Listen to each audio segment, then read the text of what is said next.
maintain ulit. Yun, napipressure ba tayo na mamalagi tayong banal o parang okay lang yung buhay natin basta nagsisimba ako, umaten ako ng care group, family devotion, music team ako, okay na yun, basta huwag nilang pakialaman yung buhay ko. Banal na ako nun eh. Marami na akong ginagawa sa Panginoon. At alam natin mga kapatid, pressure po to maintain holy. Kasi sabi ng Bible, ang Satanas o ang Diablo ay parang leong umatungan na umahanap ng masisila para tayo ay magkasala. Kaya napakalaga na i-maintain natin, bagamat pwede tayong mahirapan o talagang tayo nadarapa, nagkakasala. Kaya humingi tayo ng tawad sa Panginoon at pagsikapan natin na talagang maging maganda ang ating buhay bilang Kristiyano. Yun, muli basahin natin yung Romans 12, 1 and 2.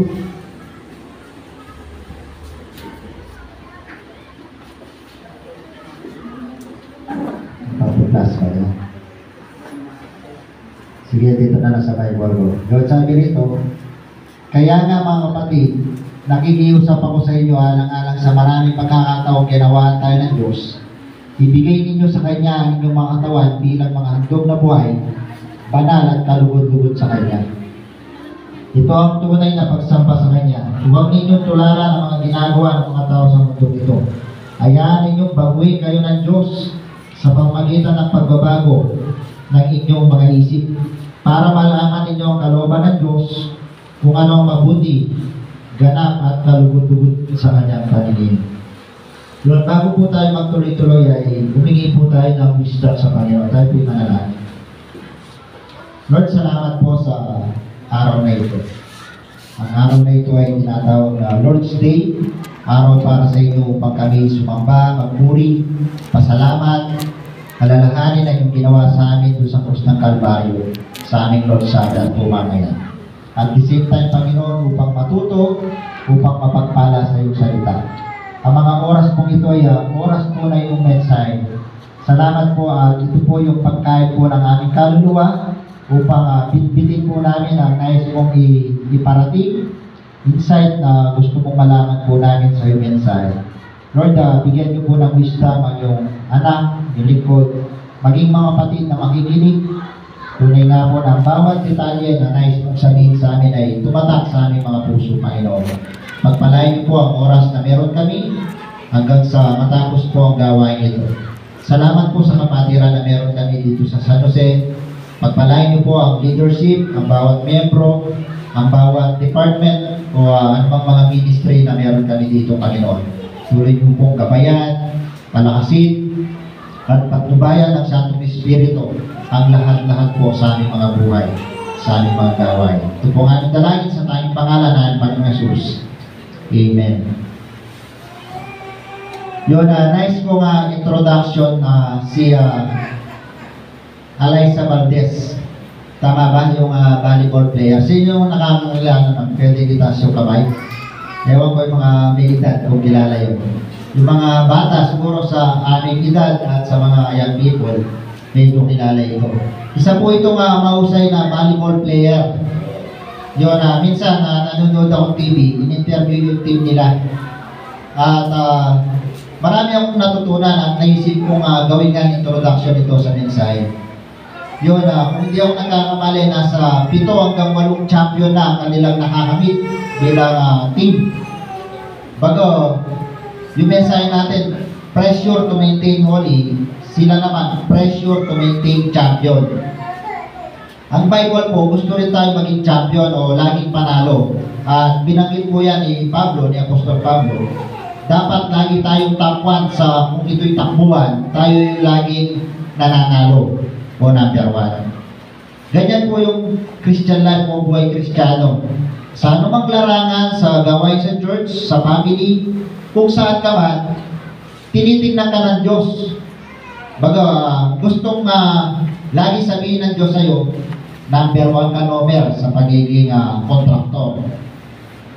Number 1 ka, mga kilala ko dito, Kuya Toto, sa pagiging special number.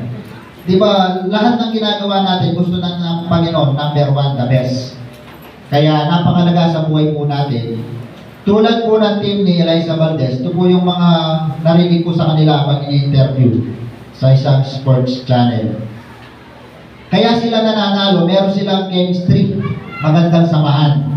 Napakalaga po nun para tayo ay magkaroon ng magandang resulta. Teamwork, dinidil nila yung kanilang pagkakaiba. Yun, di po ba sa pamilya o sa church, sa leadership, iba-iba yung ugali natin kailangan nag-uusap. Kung ayaw mo yung bagay na yun, pag-usapan. Maging sa mag-asawa o sa mga anak, para maging maganda po ang takbo ng pamilya o iglesia. Ano pa? Enjoying MVPs of others. Walang inggitan. Sa taong ito, MVP si Eliza. Sa next year o sa mga nakaraang taon, iba naman, at masaya ang bawat isa, hindi yung sapawan. Yun, at kung tayo man ay pare-parehas na magaling, magsuportahan tayo. Iba-iba yung pagkatawag natin, o baga sa parte ng katawan, iba-iba po yung role natin. Ano pa? Knowing each other. Yun, napakalaga po ng kilalanin natin ang bawat isa. Ipapasok natin doon yung kainahan ng bawat isa, yung kalakasan po ng bawat isa. Open their problems and issue. Yun, minsan po talagang sa anumang grupo meron tayo, sa trabaho, sa church, sa pamilya, meron po talagang problema. Wala pa tayo sa langit kaya marami po tayong dinidil sa ating mga buhay. Ano pa? Sabi pa ni Eliza, mahirap i-maintain being champion. Pressure po sa kanila yun kasi yung kabilang team talagang gusto nilang manalo sa kanila. Ganon din po ang kalaban. Habang wala tayo sa langit, gusto niya ay tayo ay maparalyze o tayo ay umintok, tayo ay mawalan ng gana sa paglilingkod sa Panginoon. Ang araw dito, yun, tayo, aware ba tayo to maintain holy or very good ang ating testimony? Una sa Diyos, pangalawa sa bawat isa. Napakalaga po ng mga kapatid. Embrace the pressure, meaning alam natin mahirap pero masarap pag nabubuhay tayo ng tapat sa Panginoon. Amen po ba? Amen. Yun, parang may ina. Isa pa, amen po ba? Amen. Yun, parang medyo bisig tayo.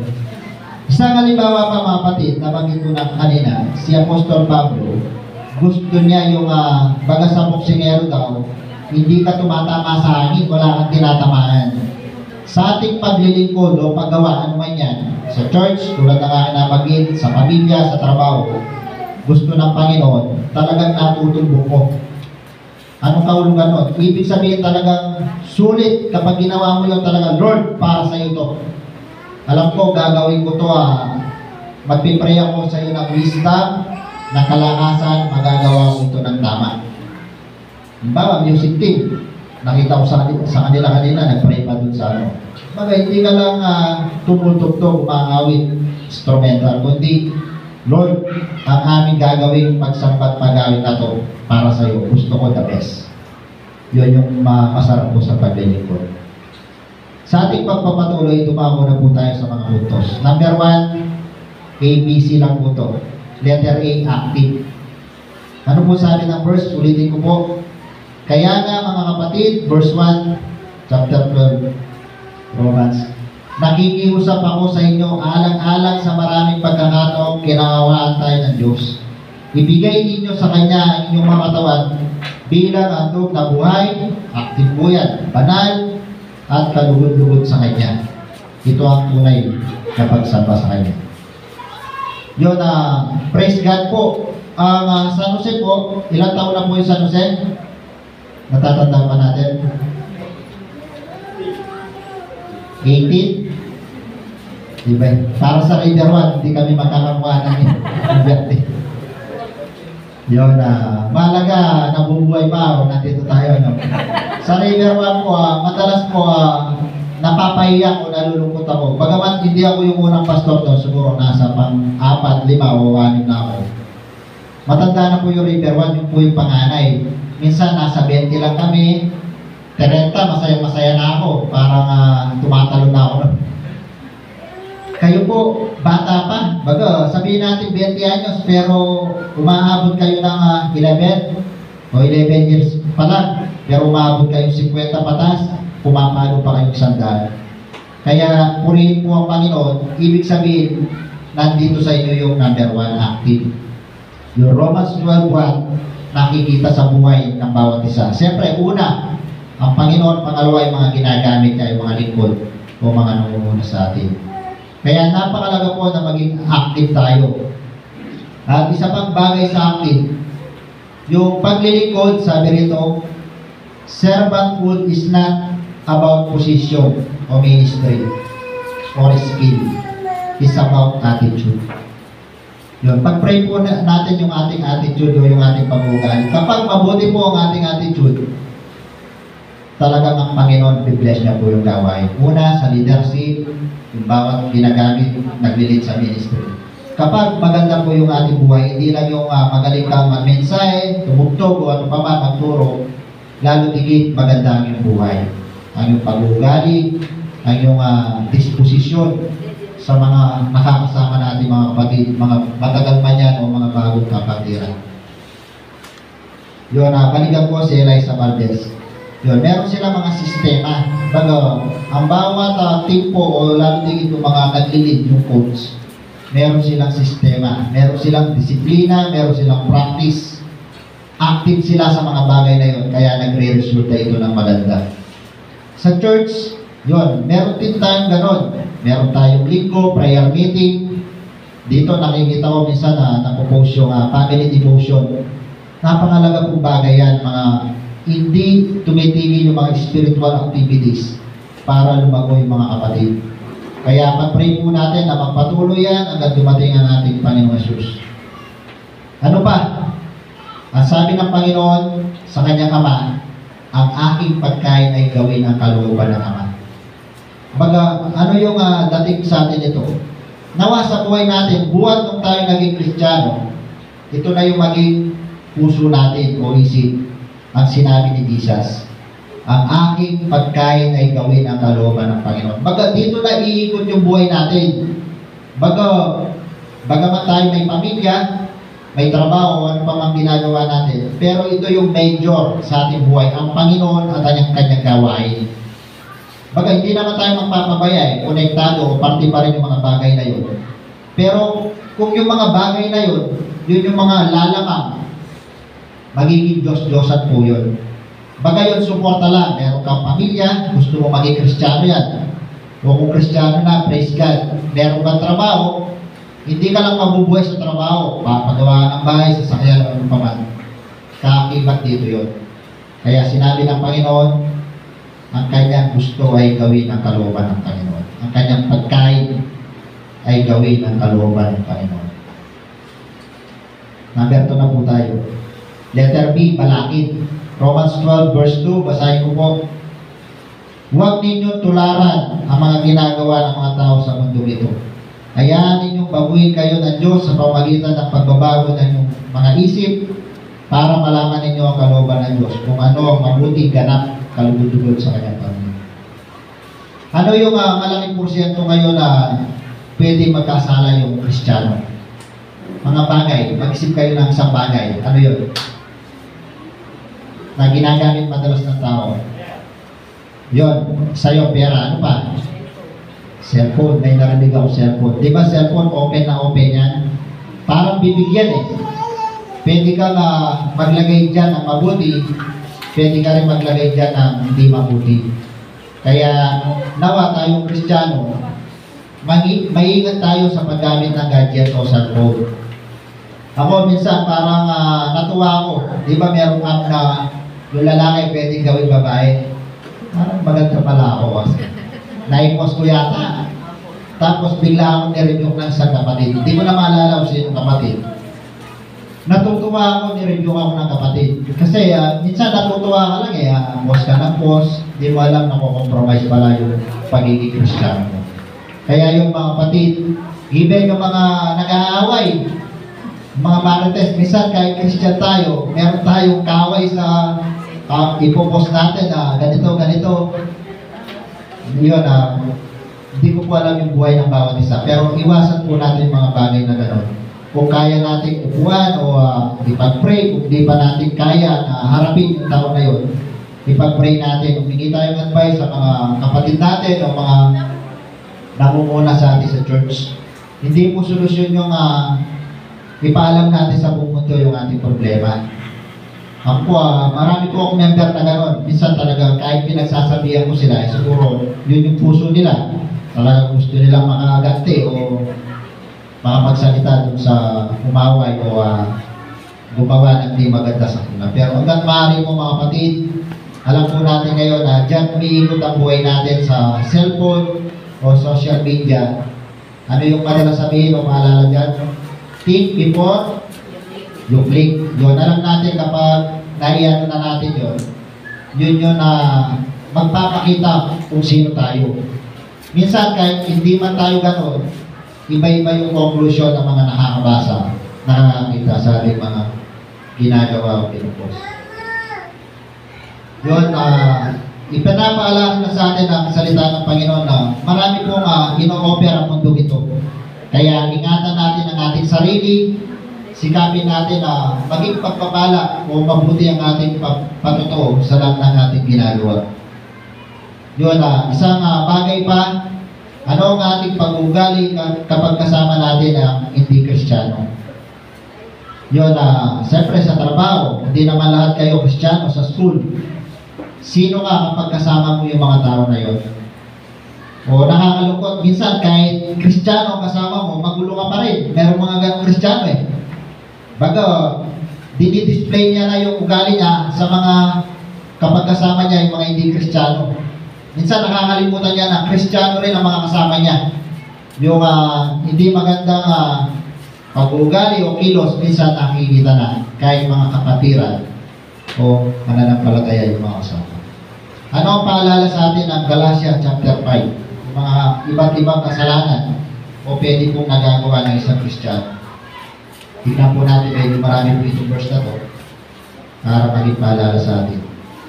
Verse 16, kaya mamuhay kayo ng ayon sa nais ng Banal na Espiritu para hindi nyo mapagbigyan ang pagnanasa ng laman. Sapagkat ang nasa ng laman ay laban sa nais ng Espiritu at ang nais ng Espiritu ay laban sa nais ng laman. Magkalaban ang dalawang ito.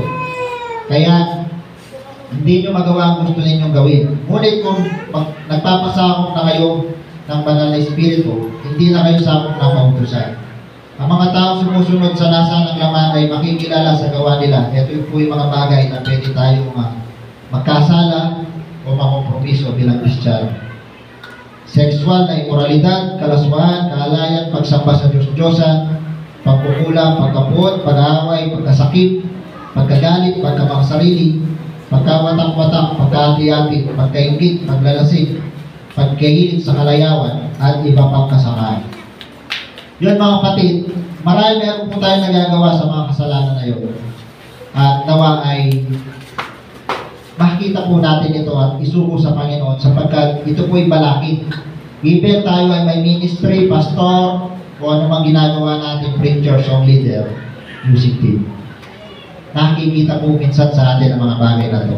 Pwede natin pagbulayan po, pag-uwi natin sa bahay, Lord, ano po yung nakikita niyo pa sa akin sa mga balakid o mga kasalanan ito? Yun, ilapit po natin sa Panginoon at tulungan tayo ng Panginoon na baguhin ang ating buhay. Yan po yung tinatawag na espiritu versus laman. Yun, nawa ay mapagtagumpayan po natin ito. Isang katanungan rito, alam mo ba dapat labanan ng tama ang mali? Yun, hindi lang ang mali, ang kalaban o ang kasalanan. Kasi kung gusto mo ang mali, ayaw mo ang tama. Kung gusto mo ang tama, ayaw mo yung mali. Hindi po pwedeng mix ito mga kapatid. Gagawa ka ng tama, mga bagay para sa Diyos, gagawa ka rin ng mali. Mahirapan po tayo sa bagay na yun. Panguli po, last, pangatlo, letter C, consistent. Yun, parang kapatid din po ng active to. Kaso ito pong bagay na to na consistent. Nawa po, alam natin, sabi kanina ng MC natin, napakabuti ng Panginoon sa anumang panahon. Nawa, tayo rin, sa anumang panahon ay mabuti tayo sa Panginoon. Kasi minsan conditional tayo eh. Kapag malusog o may pera ka, sisimba ka. Kapag may sakit, wala kang pera, di ka na magsisimba. No matter what, mga kapatid, tingnan po natin yung kabutihan ng Panginoon. Alam natin na anumang maging kalagayan mo, ikaw man ay maghirap sa mundong ito, importante Kristiyano ka. Importante nakakilala ka kay Kristo. Kasi sabi ng Bible, makamtan mo man o ikaw man ang pinakamayaman sa San Luis, sa ito na San Luis, walang kwenta yun kung wala sa'yo si Kristo. Nasa iyo si Kristo. Kaya anumang bagay na mangyari sa buhay mo, ang sabi na Romans 8 dyan wala makakapag-iwalay sa atin sa pag-ibig ng Diyos kay Kristo. Sinabi na lang doon. Kaya mga kapatid, pag-pray natin na tayo dire-diretso, tuloy-tuloy. Kung ano man ang mangyari, kay Kristo ako. Yun.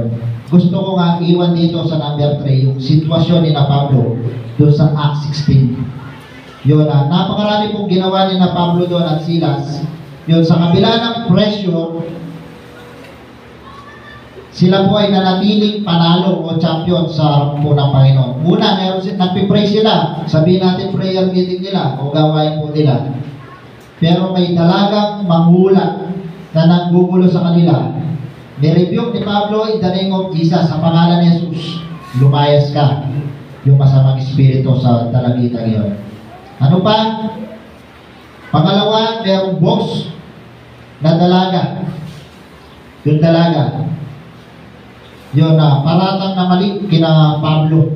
Baga, active o consistent si na Pablo sa ministry. Pero pinaparatangan ng mali o ng gusto nilang hindi pagpatuloy yung gawain ni na Pablo. Pangatlo, meron pang sumuportang taong bayan. Kung tayo po ilalagay kina Pablo, posible po magkaroon tayo ng maling damdamin. Pwede natin sabihin sa Diyos, Lord, active ako, consistent ako sa gawain, bakit nangyayari ito? Pinipressure ako ng mga taong ito dahil conflict of interest ng kanilang kabuhayan o pinagkakakitaan, pinipressure kami. Pero sa kabila ng mga kapatid, yung pangatlo, sumuporta ang taong bayan. Pangapat, pati mga opisyal ng bayan, sumuporta sa kalaban o yung mga gumagawa ng di maganda kina Pablo. Sa kabila ng lahat, di sila nagpadala sa maling damdamin sa Diyos. Nagreklamo, sumuko, mawalan ng ganang mag-ministry, magsisihan, o magkasala sa Diyos. Bagkus, nanalangin sila ng maningas o ng mataimtim at sila ay nag-praise and worship. Di ba ganun yung eksena doon? Sila ay nanalangin ng maningas sa Panginoon, sila ay umawi. Anong nangyari? Ginawa ng Diyos? Lumindol. Nabuksan yung mga kulungan, baga nawasak. Pwede silang tumakas. At yung bantay bilanggo magpapakamatay kasi alam niya na tatakas yung mga bilanggo sila Pablo. Pero sa kabila nun, ang sabi ni na Pablo, huwag kang magpakamatay. Huwag. At yung bantay bilanggo, biyaya ng Diyos, siya'y nakakilala sa Panginoon. Naitanong niya magandang tanong sa kanyang buhay. Ano po ang dapat gawin upang maligtas? Manampalataya ka sa Panginoon Jesus para ligtas. Yun po yung bunga ng consistent. Tulad po ninyo, 11 years, biyaya ng Diyos, consistent po ang paglilingkod sa gawain ito, pinagbubunga po ng Panginoon. Kaya yun, nawa, tulad ng bantay bilanggo na to, marami pang bantay bilanggo dito sa San Jose. Marami pang hindi Kristiyano na pwede natin makakay. Tatay, nanay, mga kapatid, kaibigan, kaklase natin, kasama sa trabaho, ay mailapit natin sa Panginoon. Bilang panguli mga kapatid, sports pa rin ito Yung Meralco sa PBA, Meralco Models. Sabi ng kanilang team, if you want to be the best, you have to beat the best. Yun, sa Christian life, kung gusto natin maging the best, i-beat natin si David. Example, David and Goliath. Hindi naman sa lakas ni David laban ito ng Panginoon. Biyaya po lahat ng Panginoon. Yun, konti ang membro, marami ang membro, tuloy-tuloy tayo sa Panginoon. Hindi naman tayo yung nagsisave. Basta tayo yung nagtatanim, nagdidilig, gawin natin yung part natin. Kung saan tayo dalhin ng Panginoon, tuloy lang ang buhay. Yun. Pagpalain po tayo ng Panginoon, tayo po muli manalangin magpasalamat. Lord, thank you po sa iyong mensahe. Nawa ito'y ikip po namin sa aming puso. Manatili ito, maalala namin kaya kapag mayroong mga sitwasyon na pwede po namin iakpat o tignan ang mga salita po ninyo sa bawat buhay po namin. Lord, salamat po. Alam po namin na kaya po namin na i-maintain yung pressure na to be holy, maging banal, matuwid, maganda ang aming buhay sa inyong harapan. Lord, nakita po namin na kailangan po namin maging active at iwasan yung mga balakid o mga kasalanan. At kaakibat ng pagiging aktibo, tulungan niyo po kami na dire-diretso, tuloy-tuloy o maging consistent ang aming Christian life. Hindi lang sa mga church ministry, kundi sa lahat ng aming buhay. Tulad ng sabi ng iyong salita sa Corinto 10:31, 1 Corinthians 10:31. Ano man ang aming gagawin, kami man ay kahain o inom, gawin namin para sa iyo, Panginoon. Kaya Lord, napaka-basic po sa lahat po ng aming ginagawa. Nawa ay nakikita niyo po ang aming buhay. Nawa lahat ng aming gagawin ay aprobado at maganda sa iyong harapan, Panginoon. Lord, patawad kung minsan ay sinusunod namin ang aming sarili at ginagrab namin yung kasalanan o maling bagay, Panginoon. Lord, patawarin mo kami at tulungan mo kami maging tapat. Sagana namin, di namin kaya, pero sa iyong biyaya, sa leading ng Holy Spirit, sa linaw ng Scripture, Panginoon, alam po namin, kaya po namin ang mabuhay ng naayon sa iyong kalooban. Salamat po sa mga masaganang paalala at patuloy na ipagyaman po namin ito sa aming puso. Lord, salamat po sa kapatiran dito sa San Jose. Alam ko po, bukod sa akin, lalo higit kayo natutuwa sa mga kapatid na patuloy na naglilingkod, patuloy na nagbubunga, quality and quantity, Panginoon. Lord, patuloy mong dalangin ang leadership, ang mga tagapaglingkod mo sa daang ito, sa lahat ng larangan, sa decision making, sa preaching, sa teaching, music team, sa lahat ng mga ministry na mayroong mga kapatid. Nawa, ito yung pagkain, tulad po na sabi ni Jesus, ito po yung aming pagkain upang gawin ang iyong kalooban, Panginoon. Kaya Lord, maraming salamat at marami pa pong taon na patuloy na mapagtibayin mo mga kapatira sa tao ito. At ang natitira namin program sa ito namin sinisiwan at mga dalangin sa tanging pangalan ng Jesus. Amen.